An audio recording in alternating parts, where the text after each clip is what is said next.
मैं सबसे पहले मैं आप सभी को धन्यवाद देना चाहता हूँ।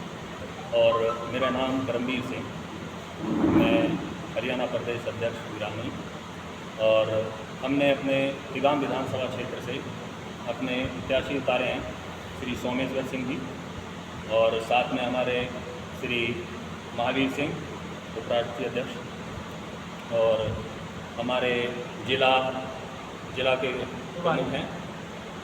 तो इसी हिसाब से हमने आप सबको ये सूचित करने के लिए, बताने के लिए कि हमारी प्लानिंग क्या है, मीटिंग चल रही है जो, उसके बारे में आपको जानकारी दी है।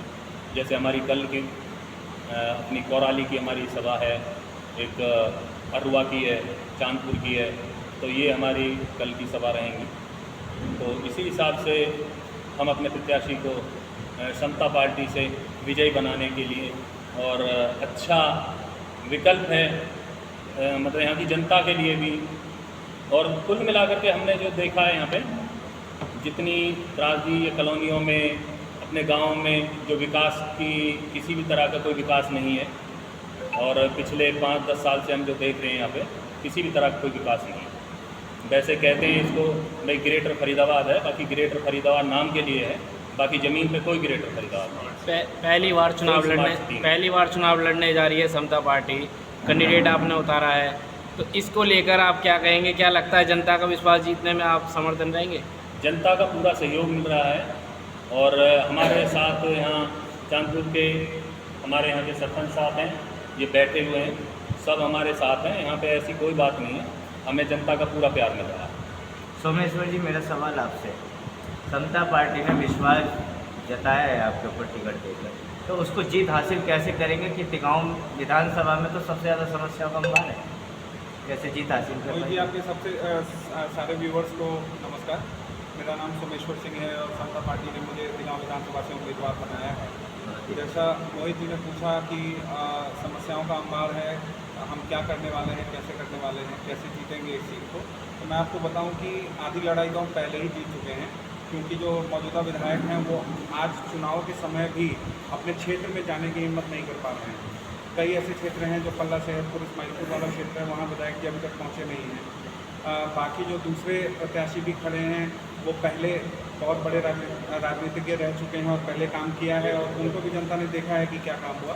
10 साल पहले भी हम जैसे थे आज भी वैसे ही रह रहे हैं, और जनता को पता है कि अगर वैसे नेता आए तो आगे 5 साल भी वैसे ही रहने वाले हैं। आपको पता है इस विधानसभा का सबसे जो कि अभी तक मूलभूत सुविधाओं से वंचित है बसंतपुर, क्या लगता है वहाँ से आप किस तरह का कार्य करके दिखाएंगे? करीब 5 लाख लोगों की आबादी है उस क्षेत्र में, केवल बसंतपुर नहीं, बसंतपुर से रोशन नगर, विनयनगर, हनुमानपुर, आपका पूरा सेहतपुर, सूर्य विहार, सूर्य नगर, उससे और आगे बढ़े तो नहर के किनारे रकेश कॉलोनी चले जाएँ, धीरज नगर चले जाएँ, बहुत ही बदहाली में लोग जी रहे हैं। तो लोगों को पता है कि अब जो नेताओं को चुन चुन के ला रहे थे उनसे कुछ नहीं होने वाला, विकल्प ही एक ये है जिससे हम आगे बढ़ सकते हैं। हम लोगों से पिछले 1-1.5 महीने से लगातार मिल रहे हैं और लोगों का पूरा समर्थन मिल रहा है, और मैं एक पढ़ा लिखा प्रत्याशी हूँ। मैं अपना रोड मैप भी उनके सामने रख रहा हूँ, अपना विजन रख रहा हूँ कि कैसे काम किया जाता है। सड़कों को अगर नहीं बनाया जा रहा है, अगर नालों को नहीं बनाया जा रहा है, तो बहुत बड़ा करप्शन है उसमें, जिसके कारण सारे पैसे कहीं दूसरी तरफ डाइवर्ट हो रहे हैं। उन पैसों को, सड़कों का पैसा सड़कों पे लगाना, नालों का पैसा नालों पे लगाना, यही हमारा सबसे प्रमुख हमारी प्रायोरिटी होगी। सबसे पहले यही काम करेंगे। सोमेश्वर जी, अगर बात करें तिगांव विधानसभा क्षेत्र की, तो लगातार विधायक भी बने हैं, मंत्री भी बने हैं, लेकिन जो समस्याएं हैं ज्यों की त्यों खड़ी हैं। कांग्रेस के राज में ले लीजिए, भाजपा के राज में ले लीजिए, क्या आपकी पार्टी से अगर आप विधायक बनते हैं तो आप समस्याओं को समाधान करने का काम करेंगे? सर, मैं एक आम नागरिक हूँ और परेशान होकर के ही उठा हूँ, क्योंकि मेरी समस्या का समाधान देने वाला कोई नहीं है। हम लोग खुद भी अपने नेताओं के पास जा करके थक गए हैं, तो मुझे पता है कि वो समस्या क्या है और उसका समाधान कैसे किया जा सकता है, और उसी का से निजात पाने के लिए हम लोग उठ करके आए हैं। तो निश्चित रूप से काम करने के लिए ही आए हैं। जनता को भी भरोसा है कि हम पूरा काम करेंगे। सोमेश्वर जी, मेरे एक सवाल, जनता जनार्दन आपको विश्वास कर जिता के बेचती छत्तीसगढ़, सबसे पहले कौन सी समस्या का समाधान करेंगे? सबसे पहले तिगांव विधानसभा क्षेत्र में जो आप जिस क्षेत्र की बात कर रहे हैं, जो पल्ला सेहतपुर वाला क्षेत्र है, करीब 5 लाख 6 लाख आबादी है उस क्षेत्र की, उसकी बदहाली को दूर करना हमारी फर्स्ट प्रायोरिटी है। वहाँ पे ना सड़क है, ना नाला है, ना पीने का पानी है, ना बिजली है, किसी भी तरह की कोई मूलभूत समस्या नहीं, कोई मूलभूत सुविधा नहीं है। सारी समस्याएं खड़ी हैं, उन पर सबसे पहले काम करना होगा। अगर हम जनता हमें अपना भरोसा देती है और जिताती है तो सबसे पहले उस एरिया में जाके खड़ा रहूँगा और जब तक उस एरिया की बदहाली को दूर नहीं करूँगा, चाहे वो सड़क हो, चाहे नाला हो, साफ पीने का पानी हो या बिजली की जो कटौती है उसको कम करना हो, वो सारे काम हमारी फर्स्ट प्रायोरिटी में होंगे। सोमेश्वर जी, आप एक पढ़े लिखे उम्मीदवार हैं और युवाओं का एक तबका आपके साथ चल रहा है। युवाओं के लिए क्या आपके मतलब जो पार्टी है उसका विजन क्या है युवाओं के लिए? केवल युवाओं ही नहीं, हमें बुजुर्गों का भी आशीर्वाद मिल रहा है, महिलाओं का भी आशीर्वाद मिल रहा है, पूरा तबका हमारे साथ है। एक लहर सी उठी है, ये एक आंदोलन सा बन गया है कि तिगांव विधानसभा में इस बार बदलाव करना है। जहाँ तक रही युवाओं की बात, युवाओं की जो स्थिति है वहाँ पर, वो फैक्ट्रीज में काम करते हैं लेकिन उनका एक तरह से शोषण किया जा रहा है। वो शाम को आते हैं, उनके घर में बिजली नहीं होती, उनके घर में पानी नहीं होता। दूसरा कि रोज़गार की भी बात करें, अगर नौकरी की भी बात है तो जितना ज़्यादा से ज़्यादा, जैसे आप जानते हैं सरकारी पदों पे नियुक्ति ही नहीं होती है, खाली पड़े रहते हैं पद, तो जितने ज़्यादा से ज़्यादा पद, देखो ये अभी हम सरकार बनाने की स्थिति में तो नहीं है। मैं सिर्फ तिगांव विधानसभा क्षेत्र की बात कर सकता हूँ क्योंकि मैं तिगांव को रिप्रेजेंट करने के लिए आया हूँ। तो तिगांव विधानसभा क्षेत्र में जो भी युवाएँ हैं जो काम कर रहे हैं और उनकी जो समस्या है उन सबको हम दूर करने के लिए सबसे पहले काम करेंगे। तिगांव विधानसभा में अगर सरकारी स्कूलों की बात करूं तो स्कूलों की हालत एकदम बदहाली में है। बाउंड्रियाँ टूटी हुई है, स्कूल के अंदर मवेशी पशु घुसे रहते हैं। ऐसी स्कूलों की स्थिति कैसे सुधरेगी? तिगांव विधानसभा क्षेत्र के गांव में भी आप चले जाएं, जो पूरा मंजावली से लेकर के बल्लभगढ़ तक के गांव हैं, आप किसी भी स्कूल में चले जाएं, बड़े बड़े जंगल उगे पड़े हैं, पानी लगा हुआ है, मच्छर पनप रहे हैं, बीमारी फैल रही है। इतनी उदासीनता मैंने आज तक किसी दूसरे जिले में नहीं देखी है। जबकि हरियाणा स्पोर्ट्स के लिए इतना ज़्यादा फेमस है। अगर ओलंपिक में मेडल कोई लेके आता है तो हमारे हरियाणा के बच्चे ही लेकर के आते हैं।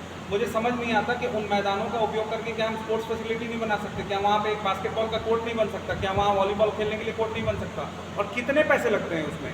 एक बास्केटबॉल कोर्ट बनाने में अगर बहुत अच्छे से अच्छा कोर्ट बना लिया जाए तो 50,000 रुपये एक स्कूल में लगेगा। अगर हम उतने 10 स्कूल में भी बनवा दिए तो 5 लाख रुपये लगते हैं। मैं तो यही बोल बोल के थक गया हूँ। मैं गाँव जा रहा हूँ, लोगों को जागरूक करने की कोशिश कर रहा हूँ और समझा रहा हूँ कि, और स्कूल के बिल्डिंग्स देख लीजिए, क्या जर्जर हालत में उनकी बिल्डिंग्स हैं। तो पैसा आता है, ऐसा थोड़ी ना है कि स्कूल के लिए पैसा नहीं आ रहा, लेकिन वो पैसा कहीं और चला जाता है। किसी व्यक्ति विशेष के स्वार्थ साधने में वो पैसा लग जाता है। उन पैसों को ज़मीनी स्तर पे लगाना है। सारे स्कूल की हालत सुधारनी होगी।